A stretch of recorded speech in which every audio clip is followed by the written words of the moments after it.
Hello, I'm Lanre Lasisi and welcome to Newsnight. Tonight we turn our attention to the work of a young but strategic agency, the Presidential Compressed Natural Gas Initiative. Born in the wake of this administration's removal of fuel subsidy, the initiative represents a bold step towards reshaping Nigeria's energy landscape. But what exactly is the PI-CNG, as it's popularly known, working towards? How effectively is it carrying out its mandate? These are some of the questions we put to the executive chairman of the initiative, Barrister Ismail Ahmed.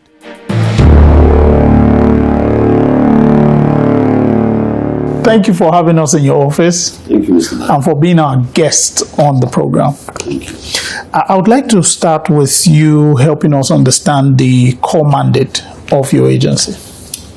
The core mandate of PI-CNG and EV is basically to catalyze the adoption of compressed natural gas as an alternative fuel and electric mobility as a sustainable way of moving, cheaper, cleaner, and more affordable in the whole of the country as an ecosystem and as an alternative to fossil fuels. You know, it was really interesting when you were announced, when the president announced and said, look, you are the one going to move this initiative. I would like to understand from you what it was like when you were called, when you were announced and picked for this assignment. Yeah, so basically, I think when I was called, I was, naturally, I was like, okay, oil and gas. I'm not sure this. I'm not sure that's a forte. That's it's my forte. But when I had a discussion with the president, he said something that was really profound to me, and he said to me that. So we are jokingly saying, I said, I know nothing about gas, and he said, well, I've never been president as well. But we're all learning on the job as we go along. I think when your heart is in the right place, you'll be able to do good things for this country. And he sees in me a young man that he has watched and he has been with and he has tutored and mentored over the course of about a decade and a half.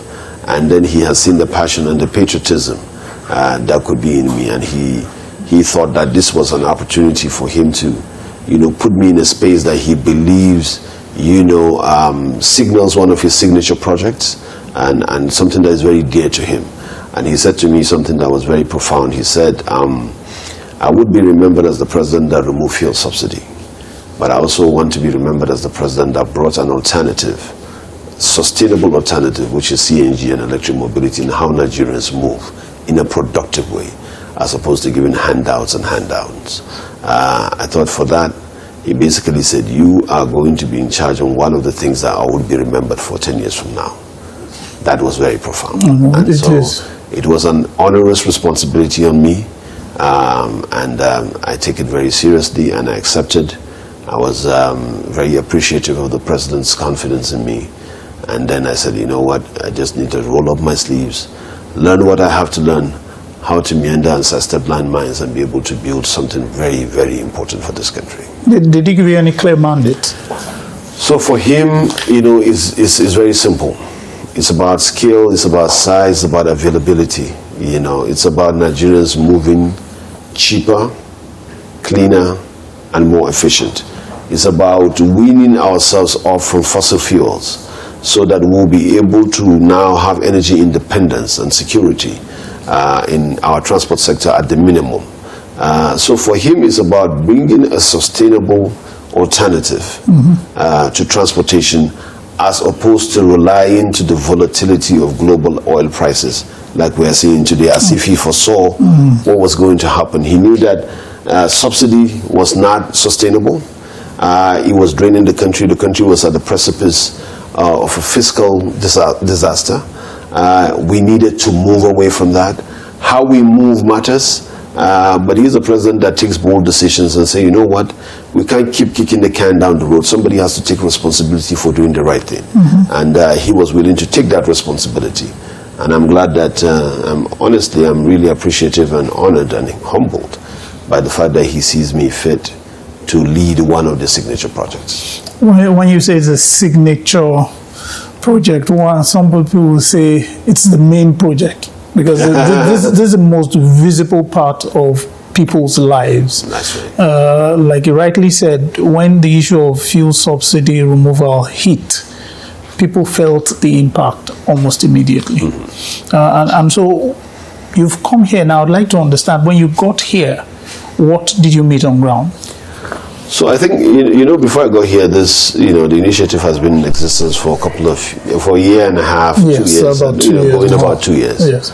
And there's a lot of work has been done, to be quite honest. I think, you know, looking back at where we started from, fewer than 10 refueling stations across the country, to now, today we have, you know, we have close to about 75 refueling stations across the country, and the numbers are growing. We have about 115 different stages of development. You know, from a few conversion centers to today, we have about 350 conversion centers. The demand is growing. So I think where we were and where we are today is a significant progress. But we are not unmindful of the fact that this country is a 240 million people country, with largely give and take about 12 to 15 million vehicles, 57% of which are commercial vehicles. When you put all that together, you need to move in scale, and the scale that needs to move is monumental. It cannot be fits and starts. It cannot be pilot phases. It cannot be pilot projects. So I think looking at where we are coming from, you know, with a few hundred numbers, and people they don't even know what CNG is. I mean, even elite people, to where we are today, that it has become a dominant conversation. A lot of people, it's either people are using it, people are curious about what it is, people are trying to invest in it. I think we've made a significant progress from where we were 3 years ago to where we are today. Is there room for improvement? Absolutely. Do we need to grow? Absolutely. Do we need to move in size and scale? Absolutely. But that is a work in progress, and it is a development of a sector that is energy. Energy is a habit. It takes time for people to shift, especially when they are used to a certain way of doing things, you know, to accept it. But I think Nigeria on record has the fastest adoption rate for CNG and electric mobility so far. Countries like Iran, Brazil, China, and India, countries that have used CNG, have taken a longer period of time for people to adopt, and significant investment from government for people to be able to move. And they are not, you know, and still they are working on it. Nigeria, in 3 years, I think there has been a serious move in that direction, but we still need to do a whole lot more, and that's what we're working on. You were talking about the issue of the public and the private. From my understanding, you're saying the public is picking it more because it affects the people. Yeah, the private sector. The public sector. Private, I know a lot of Uber drivers also took advantage. Also public. Wouldn't you consider that public? Well, since because they move passengers for profit. Yes, but I mean, they're doing a business. Yeah, especially I think the public transportation sector. It is where us as government are even more focused on, because that's the last mile. That's what touches the people that don't own cars, right? And other means of transportation. So the public transportation, sector are the ones who are very interested in it, who are adopting it at scale. But we have seen significant interest in private transport owners as well, private car owners and vehicle or tricycles, And then one of the most important ones is even the logistics part. So because the big trucks, for example, Dangote has bought 4,000 trucks of CNG. And that's a refinery owner who sells diesel. Yes. So that shows, where his mind is and where he knows the clarity of where, the costs. Absolutely, the cost savings. And not only him, all the major FMGCs are also thinking about moving in that direction as well. So it's something that we are seeing being adopted at scale. The interest is growing, the demand is growing significantly. Okay. Absolutely. Okay. Now, I would like to also understand. You were talking about the issue because when you talk about this issue of fuel subsidy and the savings, a lot of people feel the public transport, the mass transit buses, those are the ones that would really affect the people. And I remember when it started, even during festive seasons, there was a lot done to help people move across the country. I don't know how well that is going now. Well, it's still ongoing. Even the last Yuletide, we offered, we spoke to our operators to be able to give that, that service, either at significantly discounted rate or, for those who can, even for free. So that is still ongoing, because we're still in the, I would say early stages, but we're still in the preliminary stages of adoption. People are still moving en masse. I am glad with the awareness of what the benefits of CNG as to cost. I don't know if that's as a result of the spike, in the price of PMS and diesel, going about 1,200 to 1,300 naira. It's simply unbelievable. It's been moving to up. Yeah, so I think now it's no-brainer for a lot of people to look, at an alternative. And that alternative, is readily available. And thank God the president and this government have thought about it 3 years ago, even before we had this crisis. I think we see that moving at a scale that we want to see. That growing demand is rapid. What our concern right now is how to match that supply with that growing demand, and that's what we're working on, because it involves a lot of investment in terms of infrastructure for a scale rollout. I would like, before we move to that issue of the supply and how you're trying to meet the demand, there's an issue that lots of people, some people have raised, that indeed it does help with the cost of transportation, but that some Nigerians are still taking advantage of themselves, in the sense that you get a CNG, the cost of your, whether the hail cab or whatever, the cost of transportation falls. But you still keep charging what you're charging people. Unfortunately, and now it's painful, because it looks like where the president took, or the administration took, a decision to help people cost, but we seem not to be able to let the people have that advantage. I don't know if it's a concern that we have. It's a complaint that we've heard a lot, and these are concerns that we take very seriously. But the way we look at it is that, okay, what do we need to do? We can't start flogging people and say, you decide that you do it, you take it out. So what we have to do is to increase the number of vehicles that use it, because if you have a substantial amount of vehicles, from thousands to hundreds of thousands to millions, then you'll be able to strictly enforce compliance, because at that time, you have significant number that will be able to move a policy to a certain direction. And so our focus right now, as much as it is very important to keep calling the attention of people that, look, you can't be benefiting from these policies and still taking advantage, cascading it down to the end user, which is the primary goal of this. It's not for you to have more money to take home.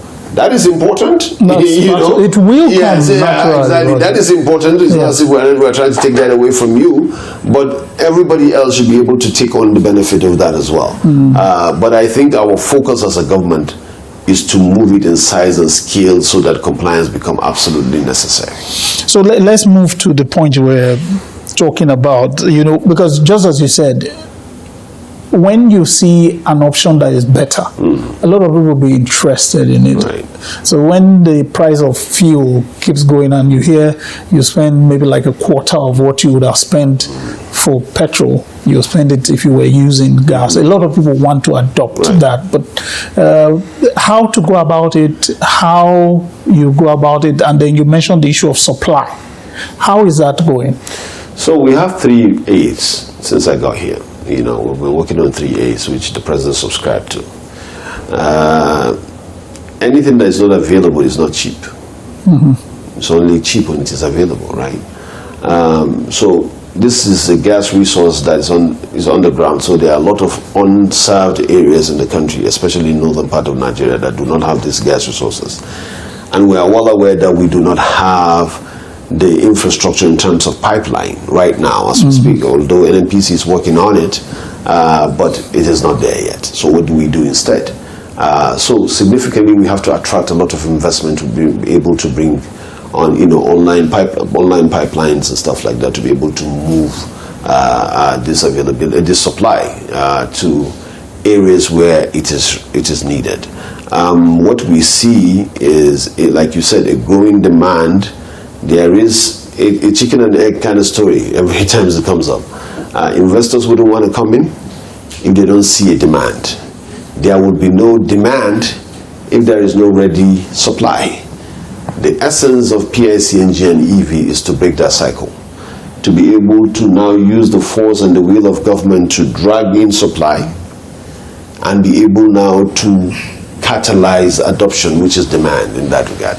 That is what we have been doing successfully. Not at the scale that we would want to see it happen, but that is a work in progress, and I'm glad to see that it's happening. 6 months ago, people in Kano never heard of anything like, they've not seen CNG, they've seen it on papers. Today we have 5 operational gas stations in Kano, which we'll be launching in May. Fully operational. With gas, you can walk in today and take gas. 6 months ago, it wasn't there. Absolutely. We have a gas station, LCNG in Katsina. We have a gas station, two gas stations, an LCNG station in Kaduna. So one is opening up. So these are all private sector led, facilitated by us looking at the guarantees government has given, because government alone cannot. It's $100 billion business easily. Government alone cannot fund it. It shouldn't even fund it. What government should do is to de-risk that investment and attract enough investment for people to bring in their money and be able to create it. It's a business, and it should be a business. That's the only way to be sustainable.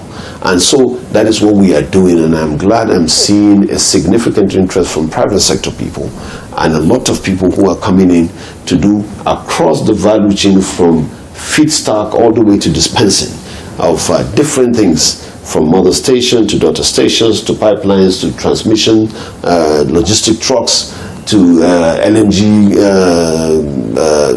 stations and plants that are coming up. So all kinds of investments, and like I gave you an example of Dangote, you have Greenville, you have Assad, you have Rolling Energy, you have NIPCO, all these major players, Shafam, everybody putting in a lot of money to be able to see that they have catalyzed this market as much as possible, because they believe it's not only a transition destination, it is not a transition fuel, it's a destination, because we have 210 trillion proven gas, trillion cubic feet of proven gas in this country. If we do not utilize it for our domestic transport sector, what are we doing with it then? So it's a big shift on our end.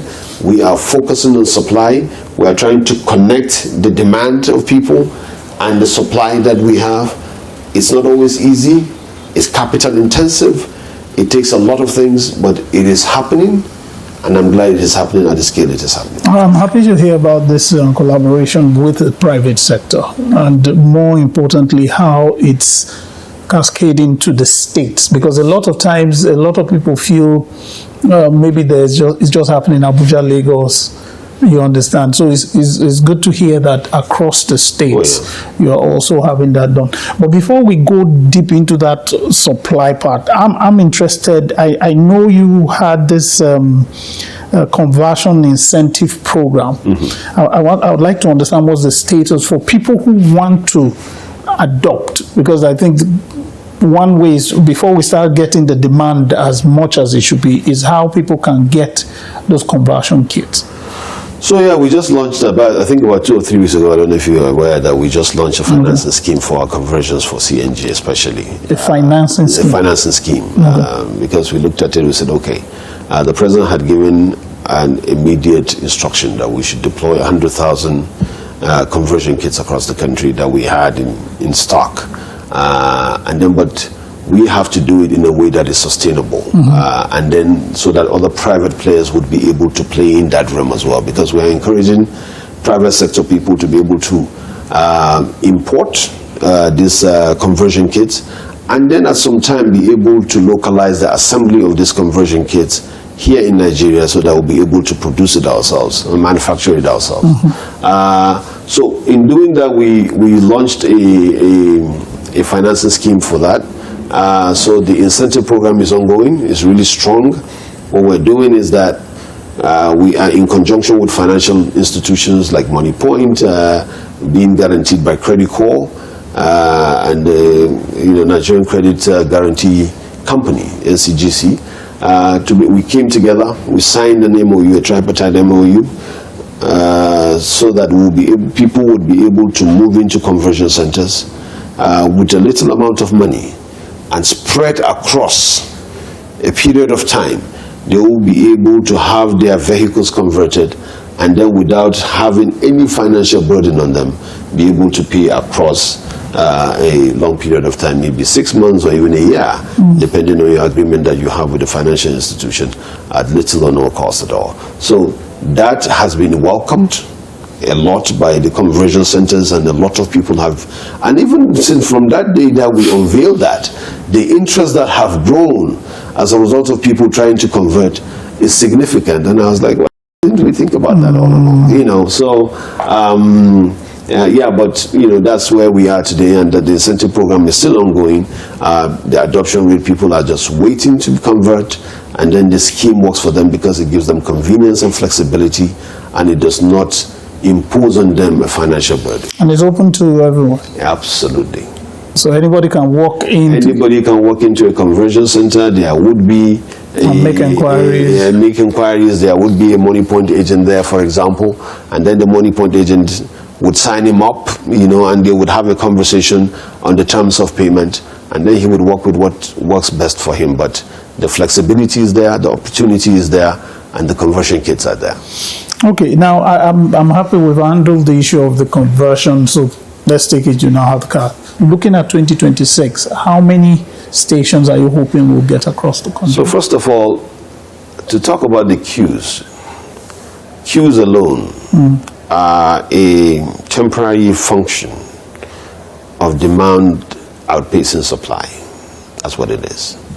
So which means we have significantly crossed one threshold, which is there is demand. There's too much demand. There is a lot of demand, which is very good. Which is okay. Exactly, So the point is now we have to do the supply. From your perspective, since you are trying to build adoption. Absolutely. And which means you're succeeding. I'm succeeding, which is I've succeeded in creating enough demand. Yes. Now the investors are seeing that demand, and they're seeing there's an opportunity, to invest in supply chain.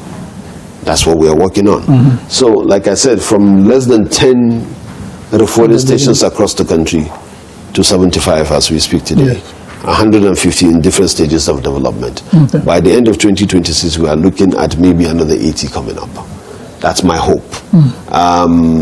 Is it doable? Yes. Ambitious? Yes. But it is achievable because the interest is there, and some of these people that have their resources that want to deploy is there. But more importantly, the demand is there, so the supply will have to match up. And that's what we are working hard to make sure that we connect the two. So by the end of 2026, I don't like putting targets and making promises. I like to do the work first. But for the purposes of this question, I will tell you that I'm looking, and there is, let me also mention that there is so many other, private sector-led moves to bring in a lot of gas stations all across the country, because you see, with gas, with CNG, it's not just about the dispensing station.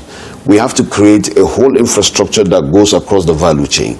We have to ensure where the feedstock is coming, where the gas supply is coming to, where the mother station is, where you can compress it, where you can transmit it to a dispensing station, and where it will be dispensed safely.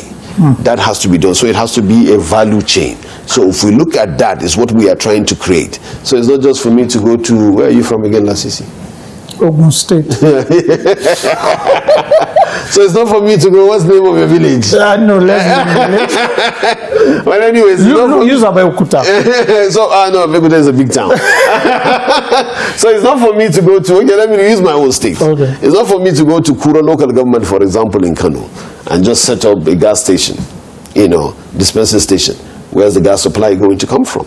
So that I have to think of. So for every station I put, either in Kano or Ogun, either in Lagos or Lokoja, I need to think of where the gas is going to come from, where it will be compressed, how does it get there. That is my thinking all through across the value chain. That is what we are working on. So that's why when people tell me, why don't you just set up a gas station in Gombe? I'll tell you, well, I have to think about it. I have to think where the gas comes from. A lot of us actually just assume there's like filling stations where you just dig somewhere. No, it is not. The tanker just comes for it. Exactly. That's not the case. Okay. So there's a compressing component. There's a supply component, yes, first of all, where the gas comes from. Okay. And that is competitive in its own right, because the gas is not only used for mobility, it's used for other things as well. Yeah. Once you do that, because now we have to talk about how do you get gas for power.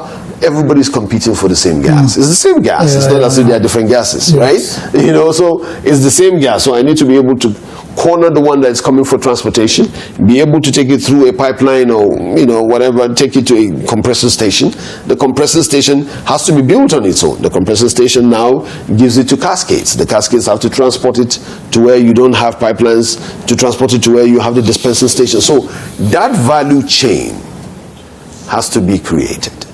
For every station I put anywhere, or I facilitate for it to be taken anywhere, that is a conversation that I have to have with my team from end to end. And for each point, you need a private sector person or a government institution that has been in existence longer before I was born, to be able to say, okay, you know what, I'll be able to give you this and guarantee A, B, C, D all the way to the dispensing station, so that I don't open a station today and there's no gas tomorrow. Very quickly, time is shorter now, so I'm going to be moving you a little bit quicker. True. You spoke, and I would like to find out from you, you've spoken about how you're working with private sector, people are getting, it appears from what I understand, people are seeing the viability of getting involved from private sector. How much support or private sector involvement are you getting?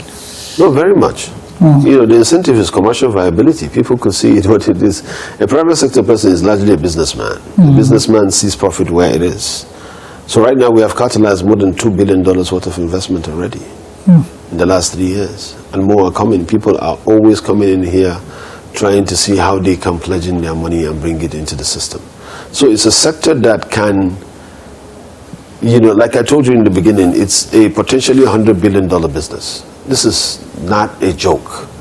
It's a big sector that can work, because statistics have shown that about 20 to 25% of every household income is consumed by transportation alone. If you can bring the cost of that transportation to 10 or 15%, that's significant. Everything in Nigeria moves through transportation. Everything.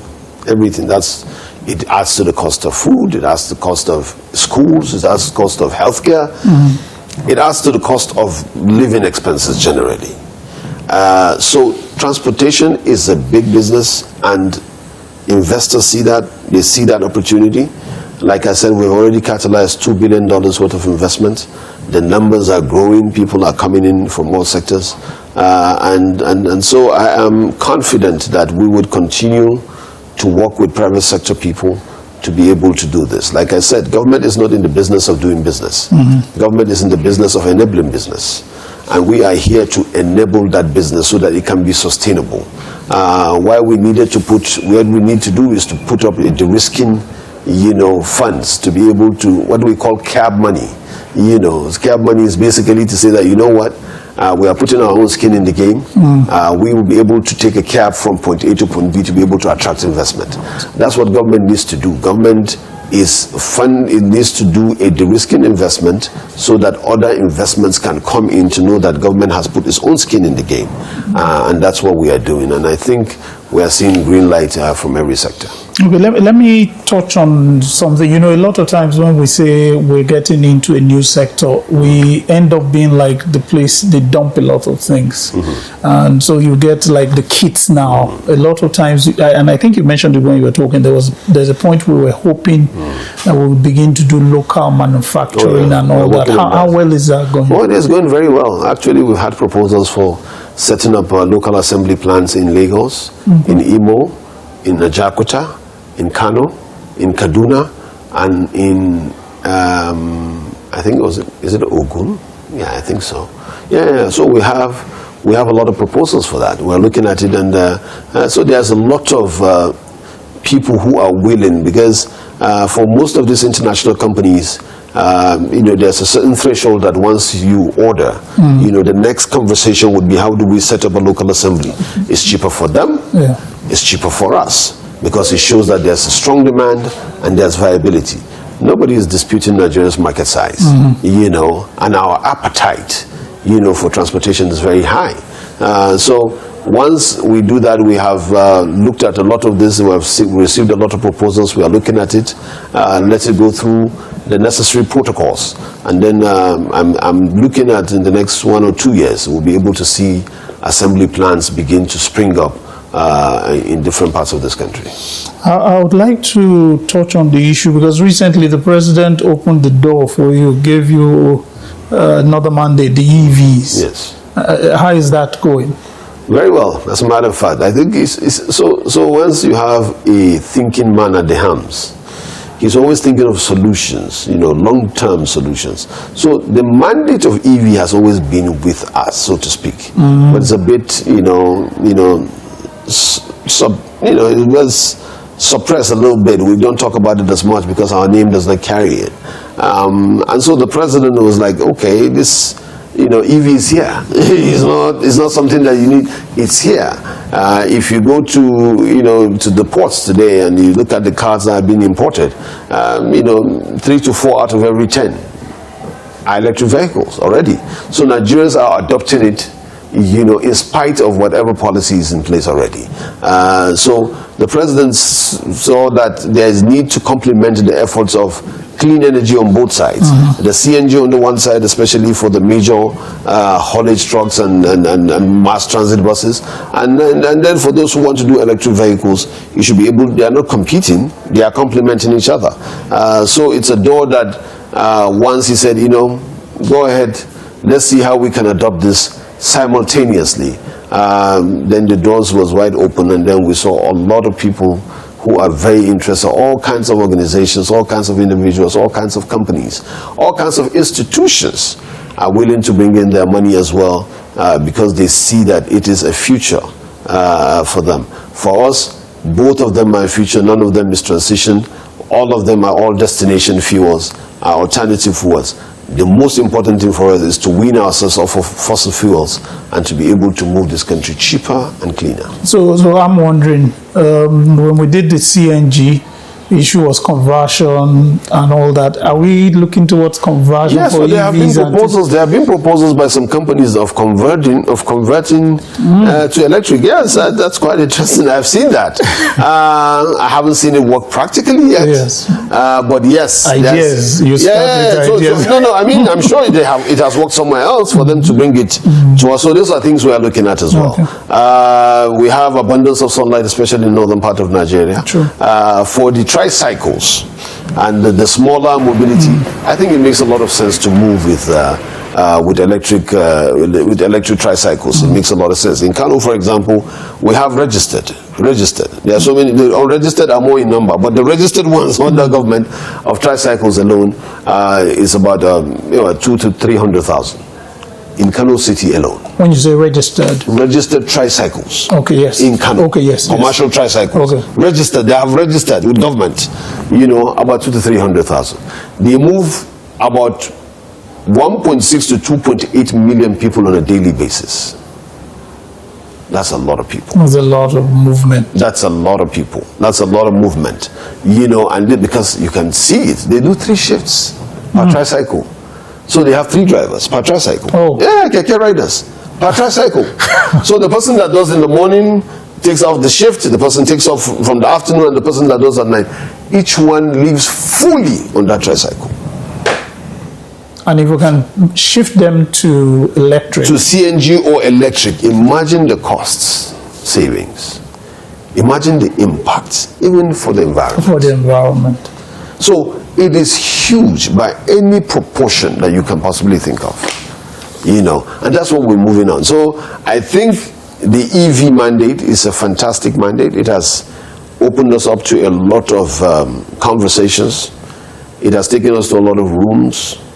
We're excited about it, and we're also excited about the CNG as well.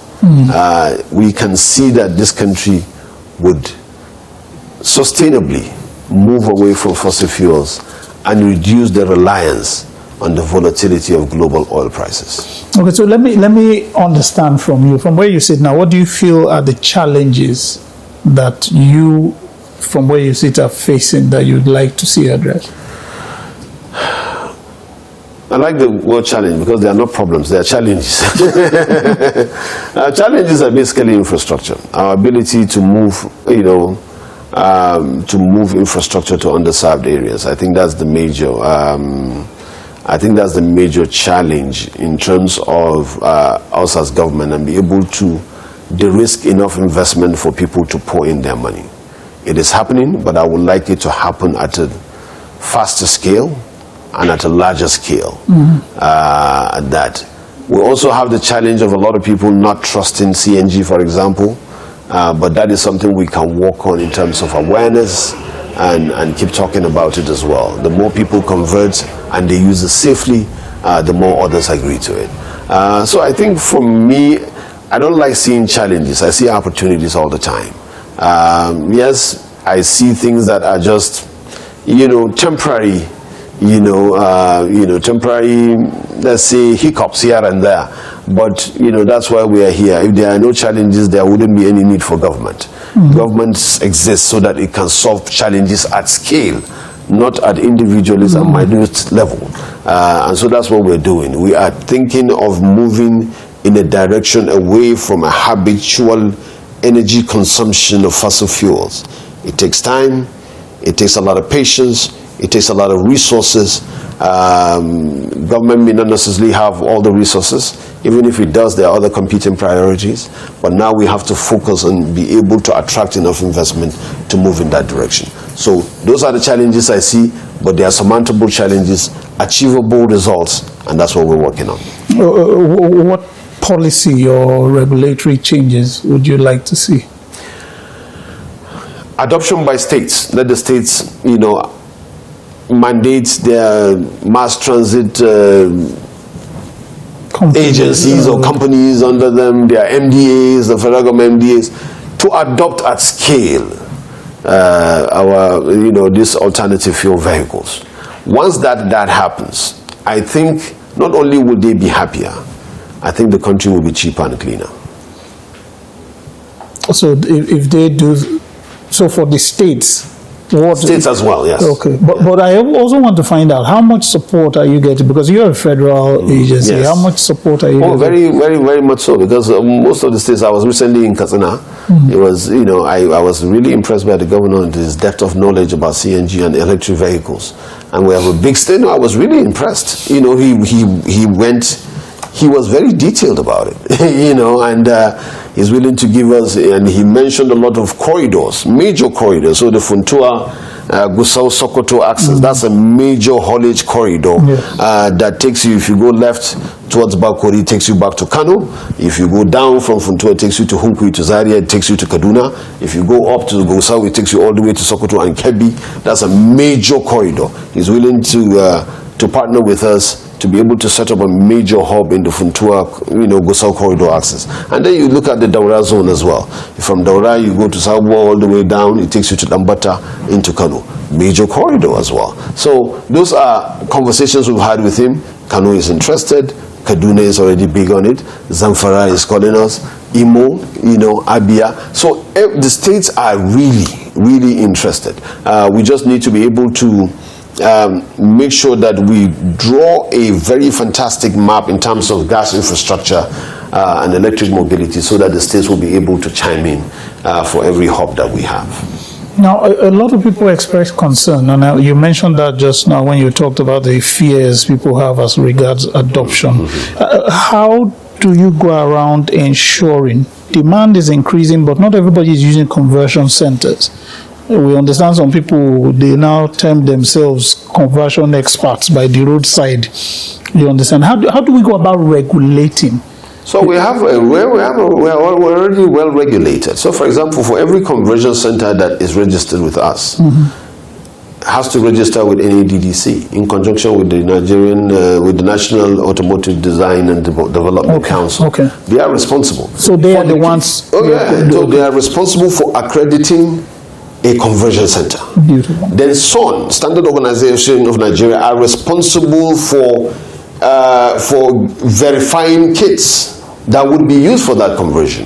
Then the MBT, the technical training, the training institution, are responsible also in conjunction with us for training the technicians. So anyone, and we have done a lot of awareness and will continue to do, because like I said, we're 240 million people. There are things that you will do for 10 years and somebody will not hear it. You just have to keep doing it.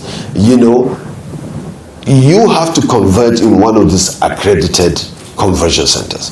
And we're coming up with our own platform, we call it NGVMS, that now will certify the kind of kit you use, the conversion centers that converted you. So whenever we are pumping gas into your vehicle or your keke or whatever, then there is a sticker that shows where that conversion took place, what kind of kits you use, so that if there is any issue, we'll be able to trace where the problem is. And for those who are doing the roadside, we are working in collaboration with law enforcement agencies to crack down on them, because it's one accident is one hit too many already on an emerging market that we cannot afford such a risky accidents. Yeah, but I think it's been good so far.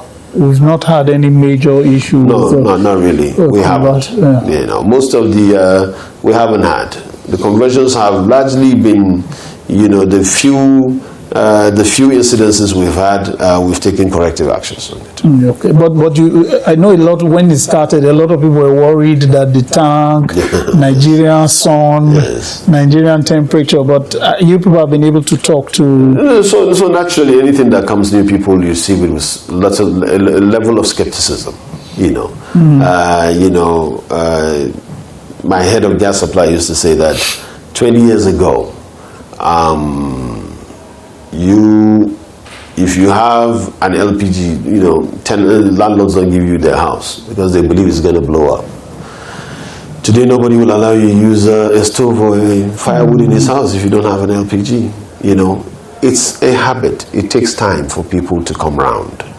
But I am very glad that Nigerians are coming around CNG faster than they would have other energy sources, to be quite honest.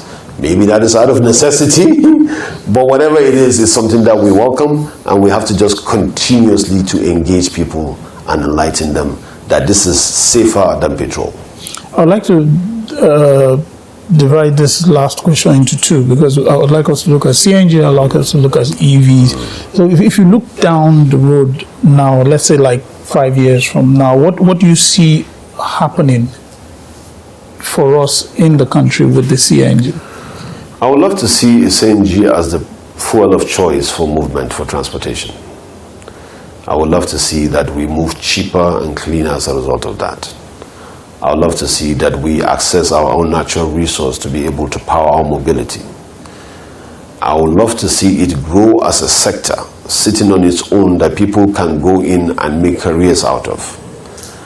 And I would love to see Nigeria self-reliant and does not rely on whether there is tension in the Middle East or there's a closure of Strait of Hormuz to be able to determine how much we pay for gas or for gasoline or PMS, or how much our living expenses have been affected.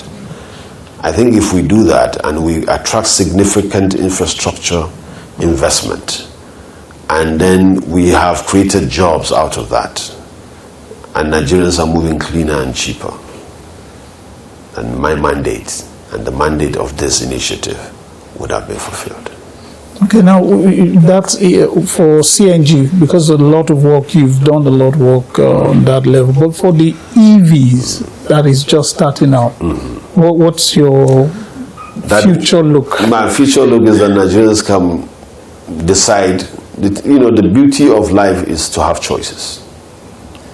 That when you choose to use an electric vehicle, then you can find a charging infrastructure within a radius that makes sense to you, that you don't have to suffer, and that you do not have to pay excessively for power to be able to charge your vehicle, and that Nigerians will be so technically equipped that they will be able to fix those cars when they break down, if at all they break down, and whatever part of the country that you find yourself. That is what I'm looking at for EVs, and Nigerians should have the choice to either use EVs, use CNG powered cars, or even use the PMS-based cars, but let it be a matter of choice, not because there's nothing else you can do about it. And everything will be, if it's available, you can then choose, not because of necessity. Absolutely. Availability is key. It is the best way to move, it is the cheapest way to move, and it is our job as a government to give people that choice, that alternative, that flexibility. Thank you very much. It's been a pleasure listening to you. Thank you so much. Thanks for being our guest. Thank you so much.